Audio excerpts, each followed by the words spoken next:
Dear brothers and sisters in the Lord, ప్రభునందు ప్రియమైన సహోదర సహోదరీలారా, today's verse for our meditation is taken from the book of Psalms 89:24. నేటి దినం ధ్యానం కొరకు కీర్తనలు 89:24 నుంచి తీసుకొనబడింది.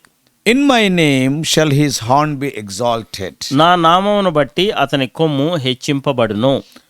Psalm 89 is one of the longest psalms. 89వ కీర్తన ఉన్నటువంటి కీర్తనలో కల్లా ఒకనొక గొప్ప పొడవైనటువంటి పెద్ద కీర్తన. And it is penned by Ethan the Ezrahite. ఈ యొక్క ఎజ్రాయుడు అయినటువంటి ఈతాను ఈయన ఈ కీర్తన రాశాడు. We all know who is Ethan. మనకు తెలుసు కదా ఈయన ఎవరు ఈతాను అనే. If you read 1 Kings 4th chapter, మొదటి రాజులు 4వ అధ్యాయాన్ని మనం చదివితే in verse 31, 31వ వచనాన్ని మనం he is చదివితే a Levite. ఆయన ఒక లేవీయుడు. ఆయన He is a very wise man. ఆయన ఎంతో గొప్ప జ్ఞానం కలిగిన వ్యక్తి. His wisdom was compared with the wisdom of Solomon. ఆయన యొక్క జ్ఞానము సొలొమోను జ్ఞానంతో పోల్చబడింది. The first part of this psalm from verse 1 to 10 speaks of God's faithfulness. ఈ మొదటి వచనం నుంచి 10వ వచనం వరకు ఈ కీర్తనలో మొదటి భాగం చూస్తే దేవుని యొక్క నమ్మకత్వాన్ని తెలియజేస్తోంది. It speaks of the covenant God made with David. దావీదుతో దేవుడు చేసినటువంటి నిబంధన గురించి మాట్లాడుతోంది. From verse 11 to 25, 11 నుంచి 25 వరకు మనం చూస్తే the psalm speaks to us about our walk. ఈ యొక్క కీర్తన మనం ఏ విధంగా నడుచుకోవాలనే దాని గురించి మాట్లాడుతోంది. Let us see three things in this regard. దీని విషయమై 3 సంగతులు మనం చూద్దాం. Verse 15, 15వ వచనం, Psalm 89:15. 89వ కీర్తన 15వ వచనం. Walk in joy. ఈ సంతోషముతో మీరు నడవండి. What is this joyful sound? ఏంటి ఈ యొక్క ఆనందకరమైన సంతోషకరమైనటువంటి శబ్దం అంటే? The psalmist is talking about the festal blowing of the trumpet during festive season. ఆ యొక్క పండుగ సమయాల్లో ఊదేటటువంటి ఆ యొక్క బూరల శబ్దం గురించి మాట్లాడతాడు ఇక్కడ కీర్తనకారుడు. The trumpets would blow and call the Israelites to feast and remind them of the faithfulness and goodness of God. ఈ యొక్క ఇశ్రాయేలులు ఏం చేస్తారంటే ఈ యొక్క బూర ఊది ప్రజలందరినీ పిలిచి పండుగ సమయంలో వారిని ఆహ్వానించి దేవుని యొక్క నమ్మకత్వం విశ్వాసతను బట్టి వారు తెలియజేస్తారు. They invite them to feast. వారు పండుగకి వారిని ఆహ్వానిస్తారు. And today we are also waiting for the sound of the trumpet. ఈ దినాన మనం కూడా ఆ యొక్క బూర శబ్దం కొరకు ఎదురు చూస్తూ ఉన్నాం. Then we all will be caught up to the wedding feast of the Lamb. అప్పుడు మనం ఏం చేస్తామంటే ఆ యొక్క గొర్రెపిల్ల వివాహోత్సవం కొరకు మనం అందరం కొనిపోబడతాం. Remembering that day, ఆ దినాన్ని మనం జ్ఞాపకం ఉంచుకొని we should walk in joy every day. అందును బట్టి మనం ఏం చేయాలంటే ప్రతిరోజు మనం ఆనందంతో సంతోషంతో ప్రతిరోజు నడవాలి. So first thing is walk in joy. మొట్టమొదటిగా మనం చూస్తే ఆనందంతో సంతోషంతో నడవడం. Secondly, in verse 15 only, రెండవది 15వ వచనంలోనే ఉంది, walk in the light. ఆ యొక్క వెలుగులో మనం నడుచుకోవాలి. After we confess our sins, మన పాపాలను మనం ఒప్పుకున్నాక we walk in fellowship with the Lord. మనం ప్రభువుతో సహవాసంలో ఉండి ఆయనతో నడుస్తూ ఉంటాం. If we read 1 John 1:7, మొదటి యోహాను పత్రిక మొదటి అధ్యాయం 7వ వచనాన్ని మనం చదివితే, if we walk in the light as he is in the light, we have fellowship one with another, and the blood of Jesus Christ his son cleanseth us from all sin. అయితే ఆయన వెలుగులోనున్న ప్రకారం మనమును వెలుగులో నడిచిన ఎడల మనము అన్యోన్య సహవాసం గలవారమై ఉందుము. అప్పుడు ఆయన కుమారుడైన యేసు రక్తము ప్రతి పాపము నుండి మనలను పవిత్రులుగా చేయను. Oh, when you become a child of God, నీవు దేవుని బిడ్డ అయిన తర్వాత God smiles upon us because we are his children. మనం ఆయన పిల్లలం కాబట్టి దేవుడు మనల్ని చూసి చిరునవ్వు నవ్వుతూ ఉంటాడు. When we walk in the light, మనం వెలుగులో నడిచినప్పుడు we can see the things as they really are. ఏ విధంగా సంగతులు ఉన్నాయనేది వాటిని మనం యథార్థంగా మనం చూస్తాం. ఉన్నట్టుగా మనం చూస్తాం. Then there won't be any stumbling in your spiritual walk with the Lord. అప్పుడు నీ ఆత్మీయమైనటువంటి జీవితంలో ఏ విధమైనటువంటి తొట్టుపాటు అనేది దేవుడితో నడిచే దాంట్లో ఉండదు. ఇంకా Even if you stumble by accident, ఒకవేళ ప్రమాదవశాత్తు నువ్వు తొట్టిల్లినా immediately you will see your condition because you are in light. నువ్వు ఎందుకంటే వెలుగులో ఉన్నావు కాబట్టి వెంటనే నీ నిజ స్థితి నువ్వు చూసుకుంటావు. And some dot has fallen on you. ఒకవేళ ఎక్కడైనా నీ మీద ఎక్కడైనా ఒక మరకేమన్నా పడిందా, immediately you will cry for cleansing because you are in light, you can see it. నువ్వు వెలుగులో ఉన్నావు కాబట్టి నువ్వు దాన్ని చూస్తున్నావు కాబట్టి వెంటనే దాని కడుగుదల కొరకు నువ్వు వెంటనే మొరపెడతావు. So what is the meaning of walking in light? ఏంటి ఆ వెలుగులో నడవడం అంటే అర్థం ఏంటి? You can be always clean by walking in the light. నువ్వు వెలుగులో నడవడం ద్వారా ఎల్లప్పుడూ నువ్వు పవిత్రంగా పరిశుద్ధంగా ఉంటావని. So walk in joy, ఆనందంతో నడవడం, walk in light, వెలుగులో నడవడం. and if you see verse 16, 16వ వచనాన్ని మనం చూస్తే, walk in the heights. వారు ఎంతో ఉన్నతమైనటువంటి స్థలాల్లో నడుస్తారు. చూస్తారు అని. we will not only be excited and enriched in our life with God, మనం దేవుడితో పాటు ఎంతగానో ఐశ్వర్యంగా ఉండడము, ఈ విధంగా ఉండడం మాత్రమే కాదు గాని, but also we will be exalted and elevated to new heights. మనం ఉన్నతమైనటువంటి శిఖరాలకు మనం ఎంతగానో హెచ్చించబడుతూ ఉంటాం. So in the verse for our meditation today, నేటి దినం మన ధ్యానం కొరకైనటువంటి వచనంలో చూస్తే God is speaking about his faithfulness and grace. దేవుడు తన యొక్క కృపను గురించి, తన యొక్క నమ్మకత్వాన్ని గురించి మాట్లాడుతూ ఉన్నాడు. Since he is faithful and he is a God of grace, ఆయన ఎంతో నమ్మదగినటువంటి దేవుడు, ఆయన కృప కలిగినటువంటి దేవుడు కాబట్టి our horn will be exalted. అప్పుడు మన కొమ్ము హెచ్చింపబడుతుంది. Then what is this horn? ఏంటి కొమ్ము అంటే అర్థం? In the Bible, బైబిల్లో horn speaks of many things. ఈ యొక్క కొమ్ము అనేది అనేక సంగతుల గురించి మాట్లాడుతూ ఉంది. I want to tell at least 10 things. Just I will mention, you can meditate later. నేను ఈ 10 సంగతులు కనీసం నేను చెప్తాను, తర్వాత మీరు ధ్యానం చేసుకోవచ్చు. కేవలం ప్రస్తావిస్తాను మాత్రమే. Number 1, మొట్టమొదటిది, horn speaks of salvation. ఈ కొమ్ము అనేది రక్షణ గురించి మాట్లాడుతూ ఉంది. Psalm 18:2 says, 18వ కీర్తన 2వ వచనంలో చెప్పబడింది, he is the horn of my salvation. ఆయనే నా రక్షణ కొమ్మై ఉన్నాడు, శృంగమై ఉన్నాడు అంటాడు. Hannah also says the same in her prayer, come worship, in 1 Samuel 2:1. మొదటి సమయంలో 2వ అధ్యాయం 1వ వచనంలో ఆరాధన, హన్నా తన యొక్క ఆరాధన ప్రార్థనలో చూస్తే అదే మాట ఆమె చెప్తూ ఉంది. Oh, he is the horn of my salvation. ఆయనే నా రక్షణ శృంగమై ఉన్నాడు అంటది ఆమె. Horn speaks of salvation. ఈ కొమ్ము అనేది రక్షణ గురించి మాట్లాడుతోంది. Secondly, రెండవదిగా చూస్తే horn speaks of life.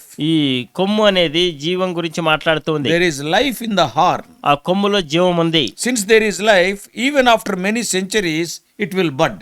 అందుకే అందులో జీవం ఉంది కాబట్టి ఎన్నో శతాబ్దాల తర్వాత కూడా అది పుష్పిస్తుంది. And we read in Psalm 132:17. 130వ కీర్తన 2వ 132:17. 132:17లో మనం చదివితే, There will I make the horn of David to bud. అక్కడ దావీదునకు కొమ్ము మొలవ చేసేదను అంటాడు. So because there is life, that budding is there. అక్కడ జీవం ఉంది కాబట్టి అది మొలుస్తూ ఉంది మళ్ళా. Thirdly, మూడోది, horn speaks of beauty. ఈ కొమ్ము అనేది రమ్యత గురించి, అందం గురించి మాట్లాడుతుంది. The horn gives beauty to the animal. ఈ జంతువుకి కొమ్ము అనేది అందాన్ని తీసుకొస్తది. You are seeing so many deers. మీరు ఎన్నో జింకలు చూస్తుంటారు. See, if it is having a horn, ఒకవేళ దానికి కొమ్ము ఉంటే oh, that is a beautiful, it looks so beautiful. అది చూడడానికి ఎంతో అందంగా చక్కగా కనిపిస్తది. Even some bisons, కొన్ని దున్నలు, అడవి దున్నలు చూస్తే their horns are so beautiful. వాటి యొక్క కొమ్ములు ఎంతో రమ్యంగా అందంగా ఉంటాయి. In a similar way, అదే విధానంలో salvation and eternal life gives beauty to us. ఈ రక్షణ, నిత్య జీవం అనేది మనకి ఎంతో ఆనందాన్ని తీసుకొస్తది. After we are saved, మనం రక్షించబడిన తర్వాత we read in Song of Solomon 6:10, పరమగీతము 6వ అధ్యాయం 10వ వచనంలో మనం చదువుతాము, we are made fair as moon. మనము ఈ యొక్క చంద్రుని వలె మనం కూడా అందంగా అయినామని. That's why God calls us his beloved. అందుకే దేవుడు తన ప్రియమైనటువంటి వారిని ఆ విధంగా పిలుస్తూ ఉంటాడు. So మనల్ని ఆయన ప్రియులని పిలుస్తాడు. అందుకే ఆయన మనల్ని ఆయన ప్రియులని సంబోధిస్తున్నాడు. He calls us as my ప్రియురాలా, నా ప్రియురాలా, నా ప్రియమైన దానా అని పిలుస్తాడు ఆయన. So first thing is, మొట్టమొదటి సంగతి, horn speaks of salvation. ఈ కొమ్ము అనేది రక్షణ గురించి మాట్లాడుతుంది. Secondly, రెండోది, horn speaks of life. ఈ కొమ్ము అనేది జీవం గురించి మాట్లాడుతుంది. Thirdly, మూడోది, horn speaks of beauty. ఈ కొమ్ము అనేది అందం గురించి మాట్లాడుతుంది. And fourthly, నాలుగోదిగా చూస్తే, horn speaks of unction, అభిషేకం. ఈ కొమ్ము అనేది అభిషేకం గురించి మాట్లాడుతుంది. Let us carefully analyze the anointings of King Saul and King David. మనం చాలా జాగ్రత్తగా పరిశీలించి చూస్తే సౌలు రాజును అభిషేకించడము, దావీదు రాజును అభిషేకించడం మనం చూస్తే, same prophet Samuel anointed both of them. ఈ ఒకే ప్రవక్త అయినటువంటి సమూయేలు ఇరువురిని అభిషేకించాడు. Both are anointed king over the same kingdom Israel. ఇరువురు కూడా ఇశ్రాయేల్ మీద రాజులుగా ఉండడం కొరకే అభిషేకించబడ్డారు. But there was a clear difference in their anointing. అయితే వారిని అభిషేకించడంలో చూస్తూ వచ్చినట్లయితే స్పష్టమైనటువంటి వ్యత్యాసం ఉంది. Saul was anointed with a vial of oil, as we all know. మనకు తెలుసు కదా, ఒక బుడ్డిలో నూనె తీసుకొని సౌలుని అభిషేకిస్తాడు. What about David? దావీదు మాట ఏందండి? He was anointed with horn of oil. ఆయన ఏం చేస్తంటే కొమ్ములో ఉంచినటువంటి తైలము తీసుకొని దావీదుని అభిషేకిస్తాడు. We can read about these anointings. ఈ అభిషేకం గురించి మనం చదవచ్చు. 1 Samuel 10:1 about Saul. సౌలు గురించి మొదటి సమూయేలు 10వ అధ్యాయం 1వ వచనం. And 16:13 about David. దావీదు గురించి 16వ అధ్యాయం 13వ వచనం మనం చదువుతాం. What a difference in their reigns. వారి యొక్క పరిపాలనలో చూస్తే ఎంత గొప్ప వ్యత్యాసం. Also you can read in 1 Kings 1:39. మొదటి రాజులు మొదటి అధ్యాయం 13వ వచనంలో 39. 39వ వచనంలో we can see the anointing of Solomon also. సొలొమోను అభిషేకించే సంగతి కూడా మనం అక్కడ చూడొచ్చు. So, horn speaks of unction. ఈ యొక్క కొమ్ము అనేటటువంటిది అభిషేకం గురించి మాట్లాడుతూ ఉంది. And fifthly, ఐదోదిగా చూస్తే horn speaks of power, adhikaram. ఈ యొక్క కొమ్ము అనేది అధికారం గురించి That మాట్లాడుతుంది. we can read in Daniel 7 verses 7 and 8. దానియేలు గ్రంథం 7వ అధ్యాయం 7-8 వచనాల్లో మనం ఈ మాటలు చదువుతాం. Sixthly, ఆరోదిగా because time is running out, సమయం అయిపోతుంది కాబట్టి horn speaks of strength. ఈ కొమ్ము అనేది బలం గురించి For మాట్లాడుతుంది. the animal, horn is a symbol of strength. ఈ జంతువుకు చూస్తూ వచ్చినట్లయితే కొమ్ము అనేది బలానికి సాదృశ్యంగా ఉంది. When Moses blessed the tribe of Joseph ఈ యొక్క మోషే యోసేపు గోత్రాన్ని ఆశీర్వదించినప్పుడు in chapter 33, అది Deuteronomy. ద్వితీయోపదేశకాండం 33వ అధ్యాయంలో Deuteronomy 33 ద్వితీయోపదేశకాండం 33వ అధ్యాయంలో and verse 17. ద్వితీయోపదేశకాండం 33వ అధ్యాయం 17వ వచనంలో చూస్తే His glory is like the firstling of his bullock, and his horns are like the horns of unicorns. With them he shall push the people together to the ends of the earth. అతని వృషభమునకు మొదట పుట్టిన దానికి ఘనత కలదు. అతని కొమ్ములు గురుపోతు కొమ్ములు, వాటి వలన అతడు భూమి అంతముల వరకు జనులను త్రోసివేయను. Yeah, the tribe of Joseph. ఈ యొక్క యోసేపు గోత్రం. So horn speaks of strength. ఈ యొక్క కొమ్ములు అనేది బలాన్ని గురించి మాట్లాడుతూ ఉన్నాయి. Seventhly, ఏడవదిగా horn speaks of honor. ఈ యొక్క కొమ్ములు అనేది ఘనతకి సాదృశ్యంగా ఉన్నాయి. Psalm 75 75వ కీర్తన verse 10. 75వ కీర్తన 10వ వచనం. Horn speaks of honor. ఈ యొక్క కొమ్ములు అనేది ఘనత గురించి మాట్లాడుతూ The ఉన్నాయి. horns of the righteous shall be exalted. నీతిమంతుల కొమ్ములు హెచ్చింపబడును. That is honor. ఇది ఘనత. Same thing is written in Psalm 112 verse 9. 112వ కీర్తన 9వ వచనంలో ఇదే మాటలు రాయబడుతూ వచ్చాయి. Eighthly, 8వదిగా horn speaks of dignity. ఈ కొమ్ములు అనేది ఎంతో హోదా గురించి మాట్లాడుతూ ఉన్నాయి. 89 89వ కీర్తన verse 17. 89 17వ For వచనం. thou art the glory of their strength, and thy favor our horn shall be exalted. వారి బలమునకు అతిశయాస్పదము నీవే, నీ దయచేతనే మా కొమ్ము హెచ్చింపబడుచున్నది. Ninthly, 9వది the horn speaks of durability. ఈ యొక్క కొమ్ము అనేది మన్నిక గురించి మాట్లాడుతూ ఉంది. Unlike other parts of the animal, జంతువులో ఉండే వేరే భాగాల కంటే విధంగా కాకుండా eyes are there, కళ్ళుంటాయి, ears are there, చెవులుంటాయి, skin is there, చర్మం ఉంటది, so many parts are there. అనేక భాగాలు ఉంటాయి. Very soon after their death, they will become soil. అవి చచ్చిపోయిన వెంటనే అవి మట్టిలో కలిసిపోతాయి. But what about horn? అయితే కొమ్ముల మాట ఏంది? Horn is durable.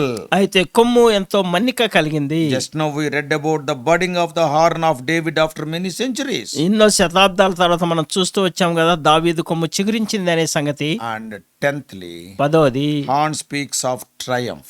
ఈ యొక్క కొమ్ము అనేది విజయం గురించి మాట్లాడుతుంది. Joshua 6:4. యెహోషువ గ్రంథం 6వ అధ్యాయం 4వ వచనం. So from all these 10 qualities of the horn, ఈ కొమ్ముకుండే 10 గుణ లక్షణాల నుంచి మనం చూస్తూ వస్తే we can easily understand that Lord Jesus Christ is our horn. వీటన్నిటి నుంచి మనం అతి సునాయాసంగా అర్థం చేసుకునే సంగతి ఏంటంటే యేసుక్రీస్తు ప్రభువే మన కొమ్మై ఉన్నాడు. What great truths are hidden in the single word horn. ఈ చిన్న కొమ్ము అనేటటువంటి మాటలో ఎన్ని గొప్ప సత్యాలు దాగున్నాయి Let చూడండి. us meditate these qualities of Lord Jesus Christ during the day. ఈ యేసుక్రీస్తు ప్రభు కలిగినటువంటి గుణ లక్షణాలు మనం మిగతా దినమంతట్లో మనం ధ్యానం చేద్దాం. And apply those truths in our personal lives. ఈ సత్యాల్ని మన ఆత్మీయమైనటువంటి జీవితానికి మనం అన్వయించుకుందాం. Before I close, నేను ముగించడానికి I am ముందుగా summarizing in one sentence. నేను వీటన్నిటిని ఒక వచనంలో ఒక మాటలో నేను క్రోడీకరించి చెప్తున్నాను. Lord Jesus Christ is our salvation. యేసుక్రీస్తు ప్రభువే మన రక్షణ, He is our life. ఆయనే మన జీవము, He is our beauty. ఆయనే మన అందము, He is our unction.